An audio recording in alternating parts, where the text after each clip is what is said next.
Bismillahirrahmanirrahim. Assalamualaikum warahmatullahi wabarakatuh. Dalam hadis sahih yang diriwayatkan oleh Imam Ahmad, seorang sahabat berjalan bersama Rasulullah SAW. Kemudian beliau menyampaikan bahwa akan memberitahunya tentang surat yang paling utama dalam Al-Quran. La'u'allimannaka a'zama suratin fil Quran. Aku akan mengajarkan kepadamu, memberitahukan kepadamu tentang surat yang paling agung di dalam Al-Quran. Kemudian setelah beberapa saat beliau bersabda, yang dimaksud adalah Alhamdulillahirabbil alamin, ia as-sab'ul matsani wal Qur'anul azim alladzi utituhu. Yang dimaksud surat yang paling agung di dalam Al-Quran adalah surat Alhamdulillahirabbil alamin, yaitu surat Al-Fatihah, yang disebut juga surat As-Sab'ul Matsani, juga disebut juga Al-Quran Al-Azim. Kemudian di dalam hadis yang lain diriwayatkan oleh Imam Muslim dari Ibnu Abbas radhiyallahu anhuma, ketika beliau bersama para sahabat di hadapan Rasulullah SAW, di hadapan beliau ada Jibril, tiba-tiba terdengar suara berderak dari langit. Kemudian Jibril mengangkat pandangannya ke langit, kemudian berkata, ini adalah salah satu pintu di langit yang terbuka, belum pernah terbuka sebelumnya. Kemudian turunlah malaikat yang datang kepada Nabi SAW untuk memberitahu beliau, Absyir binuraini qad utitahuma lam yu'tahuma nabiyyun qablaka. Fatihatul kitab wa khawatimu suratil Baqarah. Lam taqra' harfan minhuma illa utitahu.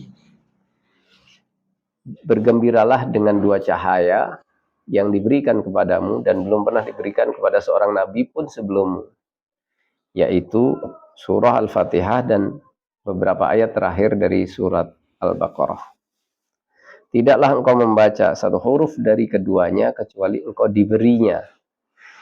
Maksudnya diberi kebaikannya, atau diberi pahalanya, atau diberi apa yang engkau minta jika itu adalah doa. Misalnya di dalam surat Al-Fatihah ada ihdinas siratal mustaqim, atau di dalam surat Al-Baqarah yang terakhir itu ada ghufranaka dan sebagainya. Di situ ada doa-doa. Engkau akan diberi atau dikabulkan doa-doamu. Selain itu, sebagian ulama juga mengatakan bahwa, menjelaskan bahwa maksud diberi di sini adalah kalau kamu baca Al-Fatihah, kemudian ayat ini, kemudian berdoa dengannya, maka permintaanmu dikabulkan. Kemudian hadis yang ketiga diriwayatkan oleh Imam Bukhari dari Abu Sa'id Al-Khudri. Beliau bersama para sahabat yang lain dalam perjalanan, kemudian masuk ke dalam satu perkampungan. Kemudian di situ ada seorang wanita menyampaikan, ya ringkasnya seperti itu, seorang wanita menyampaikan kepada rombongan bahwa kepala suku atau kepala kampung di situ sedang sakit.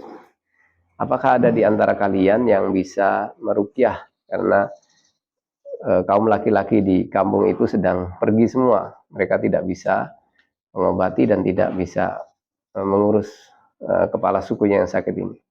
Maka salah seorang dari sahabat yang ada pergi bersama wanita itu, kemudian meruqyahnya. Akhirnya kepala kampung itu sembuh.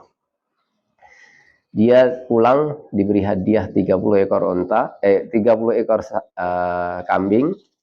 Kemudian juga semua rombongan dijamu dengan air susu. Di sini menunjukkan manfaat dari surah Al-Fatihah. Karena ketika ditanya, apakah kamu dulu biasa meruqyah atau kamu memang ahli meruqyah? Sahabat tersebut mengatakan, saya tidak meruqyah kecuali dengan membacakan Al-Fatihah saja. Nah, setelah itu mereka menghadap Nabi SAW menceritakan kejadian itu. Kemudian Nabi SAW berkomentar, wa makana yudrihi annaha ruqyah. Bagaimana dia tahu bahwa surat Al-Fatihah itu ruqyah?